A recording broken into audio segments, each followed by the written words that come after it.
ناظرین، ویڈیو دیکھنے سے پہلے اگر ابھی تک آپ نے ہمارے YouTube چینل کو سبسکرائب نہیں کیا تو ابھی سبسکرائب کریں اور بیل آئیکن کو دبانا مت بھولیے گا۔ اس طرح ہماری ویڈیوز اور نوٹیفیکیشن آپ تک بلا رکاوٹ پہنچتی رہیں گی۔ السابقون الأولون من المهاجرين والأنصار والذين اتبعوهم بإحسان رضي الله عنهم ورضوا عنه أعد لهم جنات تجري تحتها الأنهار خالدين فيها أبدا ذلك الفوز العظيم سبحانك لا علم لنا إلا ما علمتنا إنك أنت العليم الحكيم رب اشرح لي صدري ويسر لي أمري واحلل عقدة من لساني يفقهوا قولي ربي زدني علما ربي زدني علما ربي زدني علما اللهم صل على محمد وعلى آل محمد كما صليت على إبراهيم وعلى آل إبراهيم إنك حميد مجيد اللهم بارك على محمد كما باركت على إبراهيم وعلى آل إبراهيم إنك حميد مجيد۔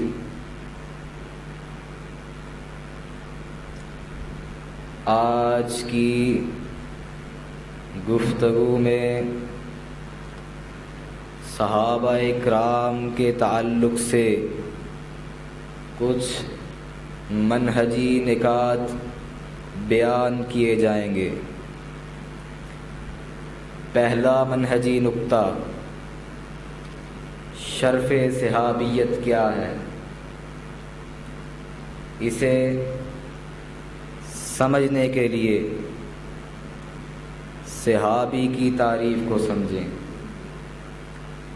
حافظ ابن حجر نے صحابی کی بہت جامع ترین تعریف فرمائی۔ الصحابی من لقی النبی مؤمنا بہ ومات علی الاسلام۔ صحابی وہ ہے جس نے رحمت کائنات صلی اللہ علیہ وآلہ وسلم سے ملاقات کی اور آپ پر ایمان بھی لایا، اور اسی ایمان پر ہی اس کی وفات ہو گئی۔ اس تعریف پر غور کریں، اس کے اندر ثبوت صحابیت کے لیے 4 شرطیں وارد ہیں۔ پہلی شرط،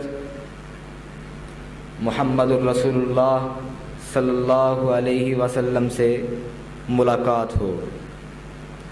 دوسری شرط، یہ ملاقات بحالت ایمان ہو۔ تیسری شرط، یہ ایمان محمد الرسول اللہ صلی اللہ علیہ وآلہ وسلم پر ہو، نہ کہ عیسیٰ علیہ السلام پر۔ چوتھی شرط، اسی ایمان پر ہی اس کی وفات ہو گئی ہو، مرتد نہ ہوا ہو۔ اب آئیں اس تعریف کی توضیح سماعت فرمائیں۔ ثبوت صحابیت کے لیے پہلی شرط یہ تھی کہ نبی اکرم صلی اللہ علیہ وآلہ وسلم سے ملاقات ہو۔ وہ ملاقات خواہ چھوٹی ہو، خواہ بڑی ہو، خواہ چند لمحات کی ہو، خواہ پوری زندگی کی ہو۔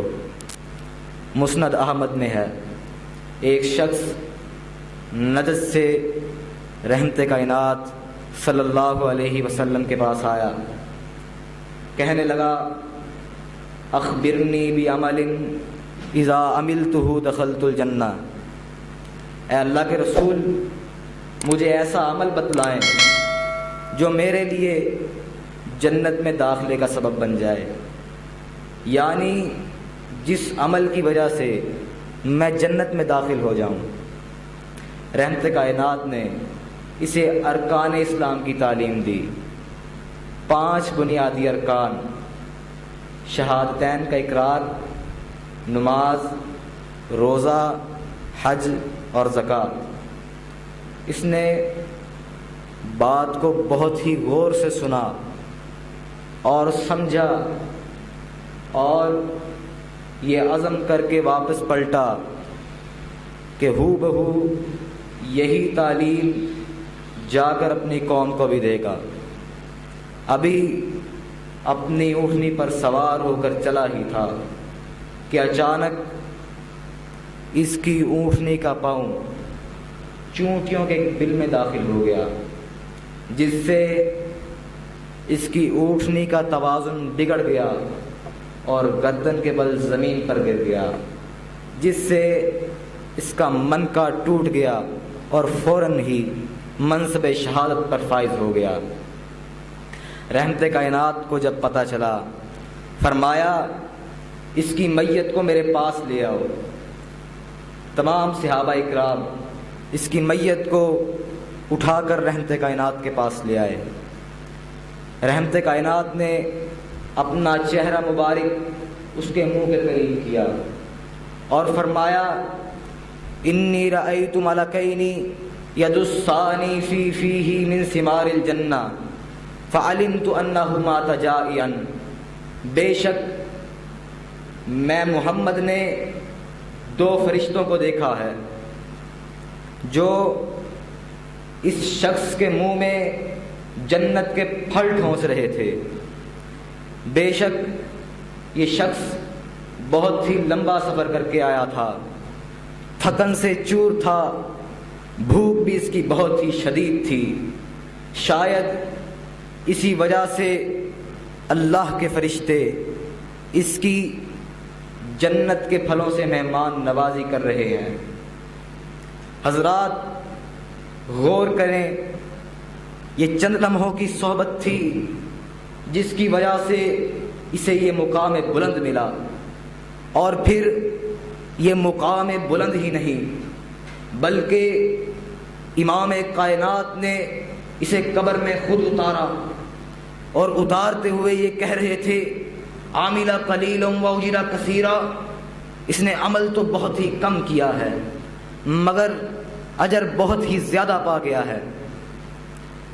یہ چند لمحوں کی صحبت، یہ چند لمحے نبی کریم صلی اللہ علیہ وسلم کے پاس گزارنے والے کا یہ عالم ہے، تو اس پاک باز کا کیا عالم ہوگا جو سفر و حضر ہر وقت، ہر لمحہ، ہر آن نبی کے ہمراہ رہا، جو مکہ میں بھی ہمراہ رہا، جو سفر ہجرت میں بھی ہمراہ رہا، جو مدینہ میں بھی ہمراہ رہا، جو آج انتقال کے بعد حجرہ عائشہ میں پیغمبر کے ہمراہ محو استراحت ہے۔ نفخہ ثانیہ کے بعد جب لوگوں کو اٹھایا جائے گا، ہمارا یہ ایمان ہے صدیق اکبر پیغمبر کے ہمراہ ہوگا، جو حشر میں بھی ہمراہ ہوگا، جو جنت میں بھی ہمراہ ہوگا۔ آج اس موقع پر میں بلا موازنہ یہ بات کہنا چاہتا ہوں کہ لاؤ نبی کی زندگی کا ایک موقع ایسا دکھاؤ جہاں علی ہوں صدیق نہ ہوں۔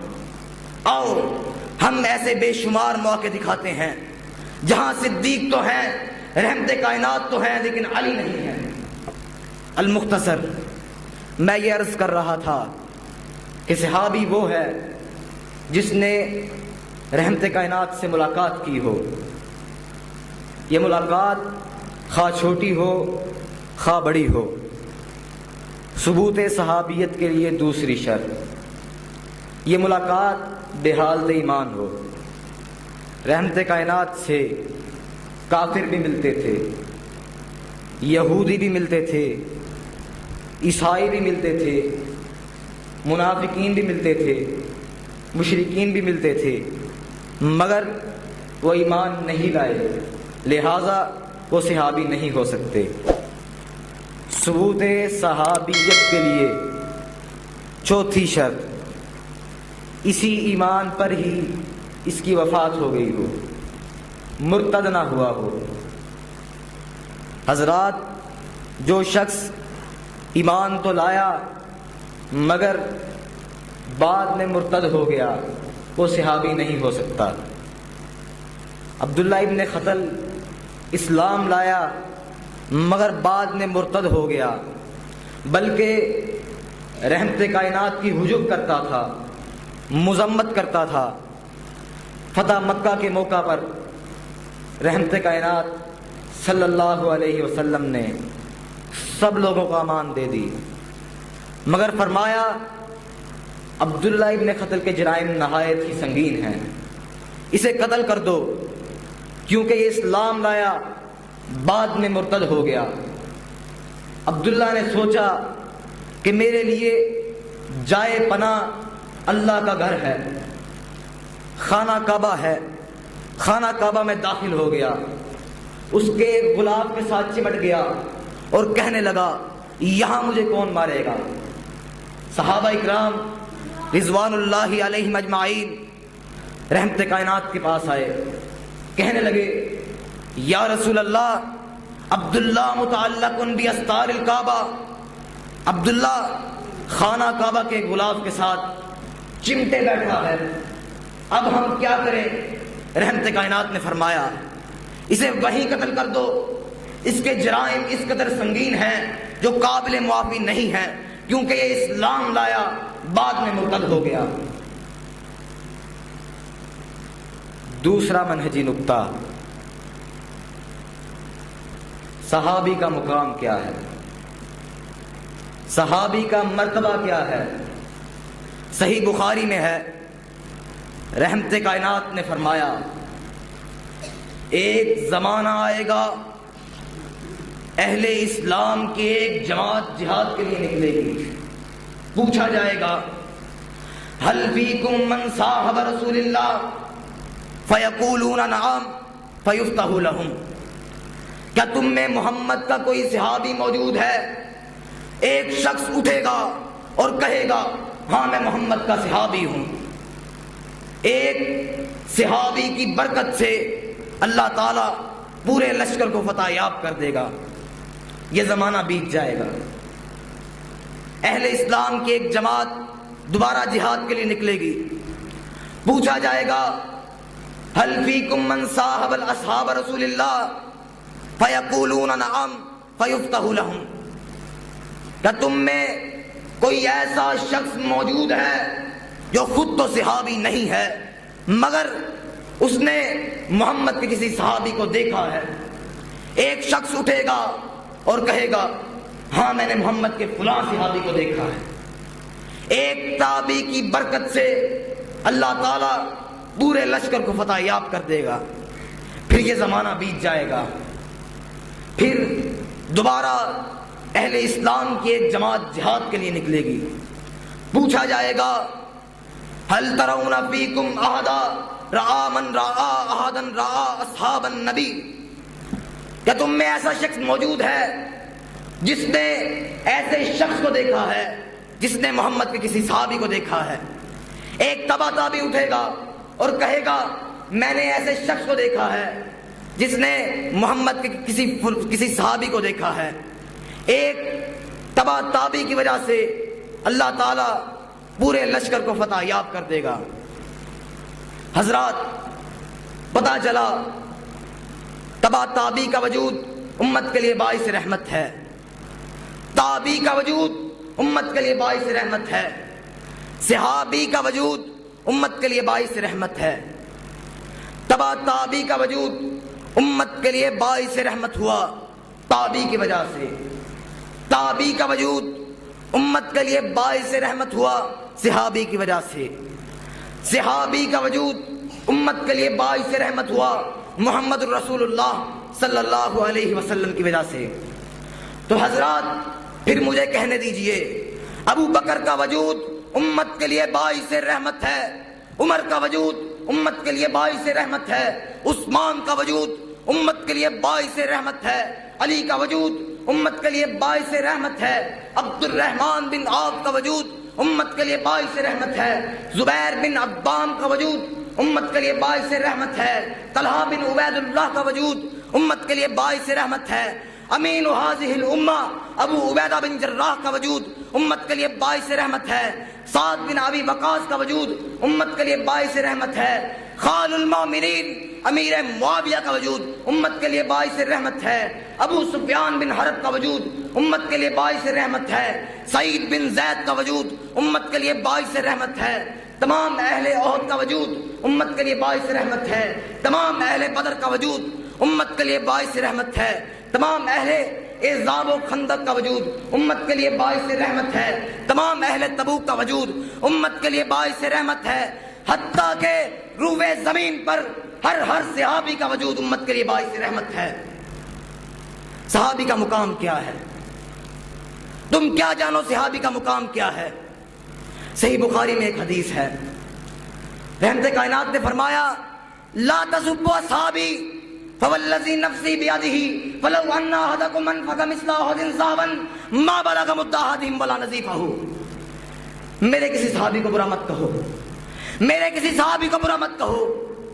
اگر تم میں سے کوئی شخص احد پہاڑ کے برابر سونا خرچ کرتا ہے، احد پہاڑ کے برابر، تو اس کا احد پہاڑ کے برابر سونا خرچ کرنا میرے صحابی کا ایک مد 9 ٹانگ کا مقابلہ نہیں کر سکتا، بلکہ عام آدمی کا احد پہاڑ کے برابر خرچ کیا ہوا سونا صحابی کا نصف مد 4.5 ٹانگ کا بھی مقابلہ نہیں کر سکتا۔ فتح الباری میں ہے انفق مثل احد ذهبا كل يوم، اگر کوئی شخص احد پہاڑ کے برابر سونا خرچ کرتا ہے، وہ روز ایسا کرتا ہے اور پوری زندگی مسلسل ایسا کرتا ہے، تب بھی صحابی کے 9 ٹانگ یا 4.5 ٹانگ کا مقابلہ نہیں کر سکتا۔ حضرات قابل غور بات یہ ہے، یہ الفاظ آپ نے کب اور کس موقع پر ارشاد فرمائے؟ جب خالد بن ولید اور عبد الرحمن بن عوف کے درمیان تلخی ہو گئی، خالد بن ولید کی زبان سے عبد الرحمن بن عوف کے بارے میں نامناسب کلمات نکلے۔ رحمت کائنات نے اس موقع پر فرمایا لا تسبوا اصحابی، لا تسبوا اصحابی، لا تسبوا اصحابی، میرے کسی صحابی کو برا مت کہو، میرے کسی صحابی کو برا مت کہو، خبردار میرے کسی صحابی کو برا مت کہو۔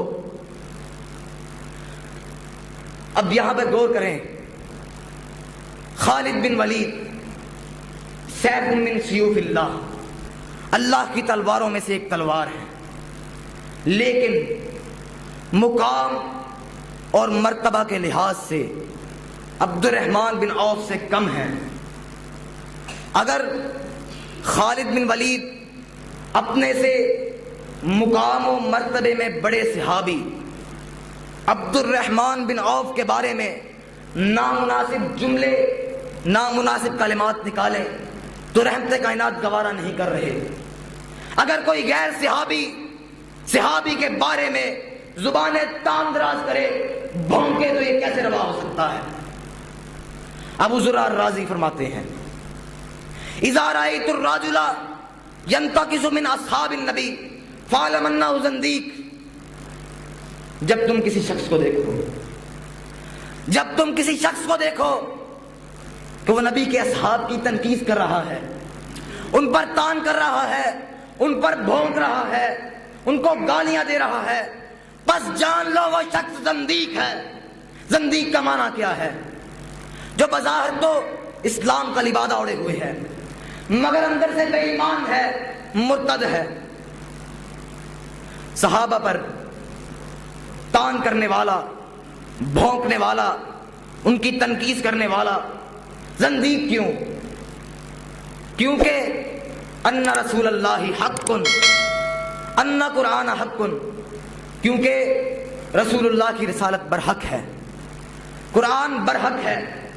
فالجرح بہم اولا، جو تان کرتے ہیں جرح کے مستحق وہ خود ہیں، کیونکہ ان ظالموں نے صحابہ پر وار کیا، انہوں نے ظلم کیا، انہوں نے سوچا کہ وہ صحابہ پر وار کر رہے ہیں، مگر حقیقت یہ ہے کہ صحابہ پر وار نہیں کیا جا رہا، کتاب و سنت پر وار کیا جا رہا ہے، دین پر وار کیا جا رہا ہے، اسلام پر وار کیا جا رہا ہے۔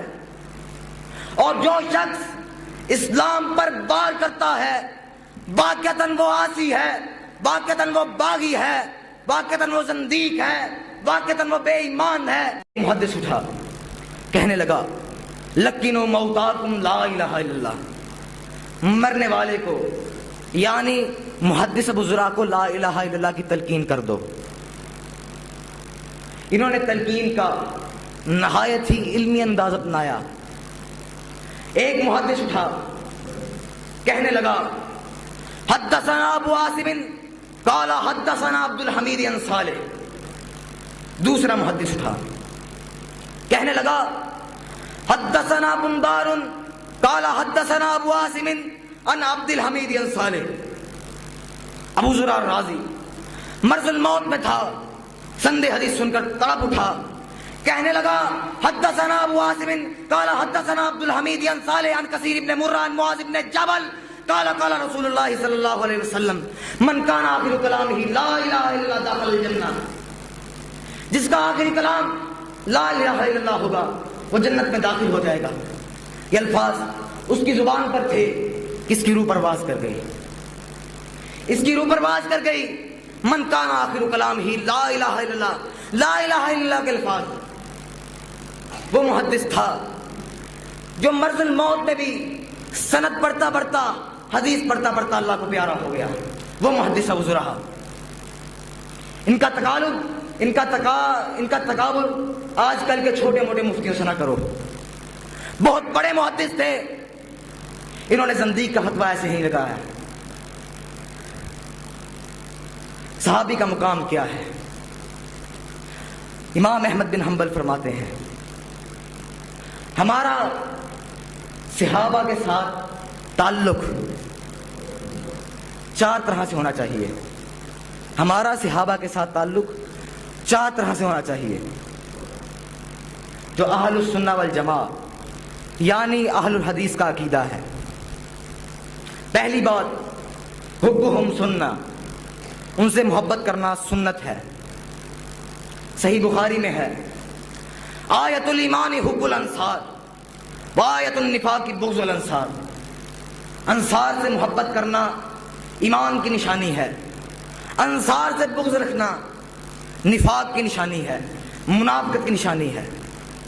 حافظ ابن حجر فتح الباری میں لکھتے ہیں کہ انصار سے مراد صرف انصار ہی نہیں بلکہ تمام صحابہ مراد ہیں، یعنی انصار سے مراد انصار بھی ہیں، مہاجرین بھی ہیں۔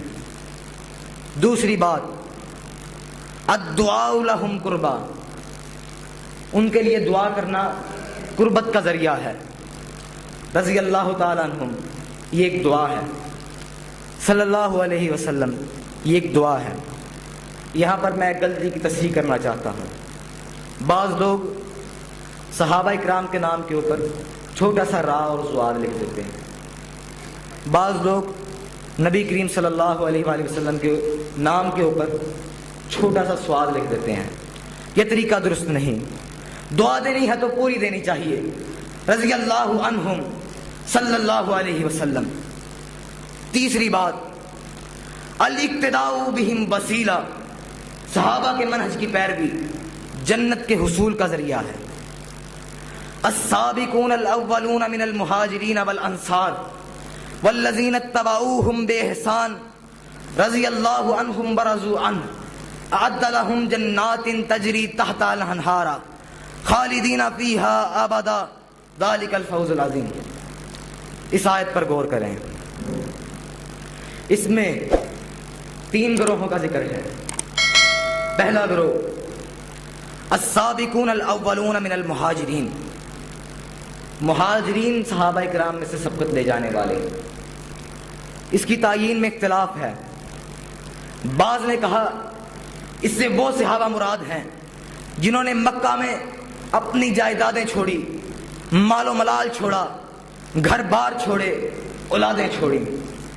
بعض نے کہا اس سے 2 قبلوں کی طرف، بیت اللہ اور بیت المقدس کی طرف منہ کر کے نماز پڑھنے والے صحابہ مراد ہیں. بعض نے کہا اس سے بدری صحابہ مراد ہے. بعض نے کہا اس سے بیت رضوان کے شرکاء مراد ہیں. بعض نے کہا اس سے فتح مکہ والے صحابہ مراد ہیں. دوسرا گروہ السابقون الاولون من الانصار، انصار صحابہ میں سے سبقت لے جانے والے. انصار نے مہاجرین کو مکہ میں پرامن جگہ فراہم کی، ان کو اپنے اوپر ترجیح دی، ان کو کھلایا، ان کو پلایا، ان کو اپنے کاروبار میں شریک کیا. حتیٰ کہ ایک نے دوسرے سے کہا میری 2 بیویاں ہیں، میں اپنی ایک بیوی کو طلاق دیتا ہوں، تم مجھ سے نکاح رچا لو. 2 بیویاں ہیں، میں ایک کو طلاق دیتا ہوں، تم مجھ سے نکاح کر لو. یہ تھے انصار. یہی انصار تھے جو پوری زندگی محمد الرسول اللہ صلی اللہ علیہ وسلم کے دفاع میں کھڑے رہے. جنگ احد میں 70 صحابہ شہید ہوئے. اکثر صحابہ انصاری تھے. جنگ یمامہ میں تمام کا تمام شہید ہونے والے صحابہ انصاری تھے. بیر معونہ پر 70 جان نثاروں نے، 70 قراء نے اپنی جانیں قربان کر دی. وہ 70 کے 70 قراء انصاری تھے. یہ وہی انصاری تھے جنہوں نے جب بھی مانگا دین ہی مانگا، دنیا کبھی نہیں مانگی. ایک بار دنیا مانگنے آئے تھے. رحمت کائنات نے فرمایا آج جو مانگو گے ملے گا، آج جو مانگو گے ملے گا. اتنی بڑی آفر، اتنی بڑی بات، انصار اتنی بڑی بات سن کر دنیا کی طرف بھول گئے ہم کیا لینے آئے ہیں. دنیا کو بھول گئے. کہنے لگے یا رسول اللہ ہمارے لیے دعا کر دیجئے، یا رسول اللہ ہمارے لیے دعا کر دیجئے. رحمت کائنات دعا گو ہوئے، فرمانے لگے اللہم اغفر للانصار والی ابناء الانصار وابناء ابناء الانصار.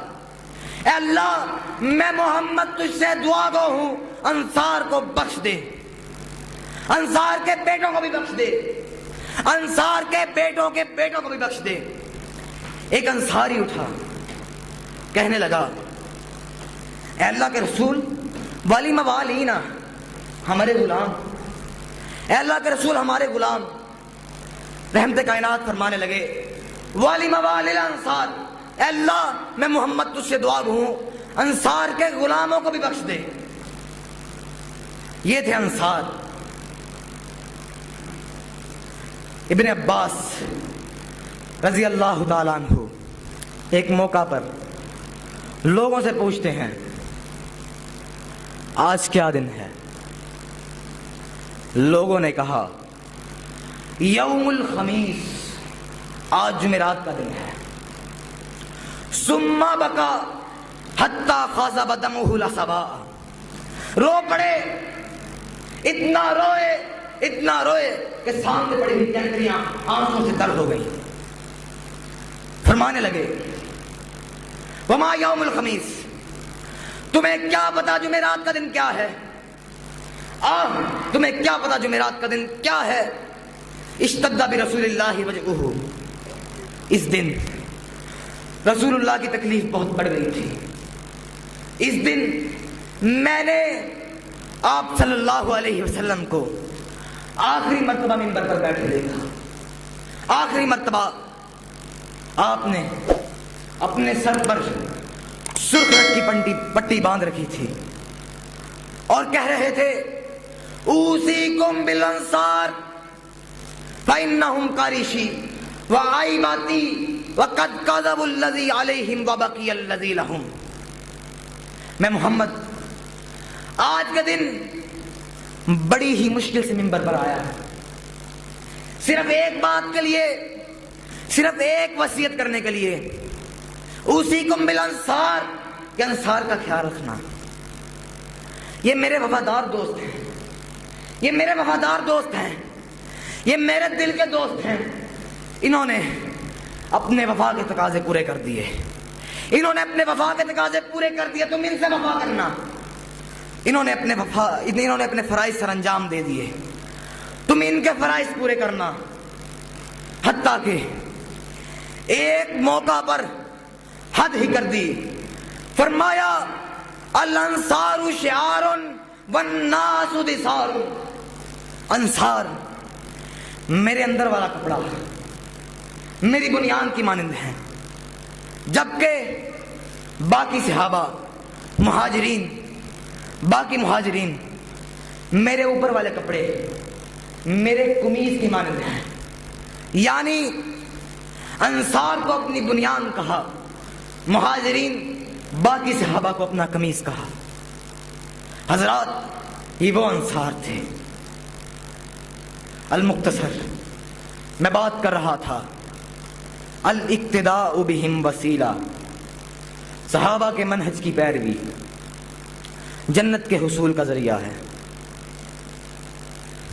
جس طرح کہ میں نے پہلے ذکر کیا ہے، السابقون الاولون من المہاجرین والانصار والذین اتبعوہم بإحسان رضی اللہ عنہم ورضوا عنہ اعد لهم جنات تجری تحتها الانہار خالدین فیہا ابدا ذلک الفوز العظیم.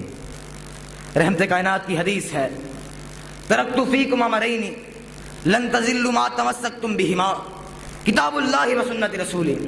میں تمہیں دو چیزیں چھوڑ کر جا رہا ہوں، دو چیزیں چھوڑ کر جا رہا ہوں، کتاب اللہ، سنت رسول. اب سوال یہ پیدا ہوا، صحابہ کے منہج کی پیروی جنت کے حصول کا ذریعہ ہے، کیسے؟ کیونکہ رحمت کائنات کی حدیث ہے، میں تمہیں دو چیزیں چھوڑ کر جا رہا ہوں، کتاب اللہ اور سنت رسول. صحابہ کا منہج کیا ہے؟ کتاب اللہ اور سنت رسول، فقط قرآن و سنت. حدیث میں کس کا ذکر آیا؟ قرآن و سنت. صاحب شرح السنہ لکھتے ہیں کہ یہ شریعت، یہ کتاب و سنت، یہ دین ایک مینار مستنیر ہے، ایک روشن مینار ہے. پرانے وقتوں میں جب لوگ سفروں کے لیے روانہ ہوتے تو مینار مستنیر، روشن مینار سے رہنمائی طلب کرتے، اس کو دیکھتے اپنی منزل مقصود تک پہنچ جاتے. اور اگر کوئی راہگیر مسافر اس سے رہنمائی لینا ترک کر دیتا، بھٹک جاتا، گمراہی کے صحراؤں میں گم ہو جاتا، اپنی منزل مقصود سے بہت ہی دور ہو جاتا. حضرات صاحب شرح السنہ لکھتے ہیں بالکل اسی طرح کتاب و سنت شریعت مینار مستنیر کی مانند ہے. جب تک تم سب اس مینار مستنیر یعنی کتاب و سنت سے رہنمائی لیتے رہو گے کبھی گمراہ نہیں ہوگے. لیکن اگر اس سے رہنمائی لینا چھوڑ دو گے، اگر کتاب و سنت کو چھوڑ دو گے، گمراہی کے صحراؤں میں گم ہو کے رہ جاؤ گے. میرا آخری اعلان یہی ہے، میری آخری دعوت یہی ہے، کتاب و سنت کو تھام لو، کتاب و سنت کو مت چھوڑو، بدعات خرافات سے بچ جاؤ، کتاب و سنت کو تھامے رکھو. اللہ تعالیٰ سے دعا ہے اللہ تعالیٰ ہمیں کتاب و سنت کے عین مطابق زندگی گزارنے کی توفیق عطا فرمائے.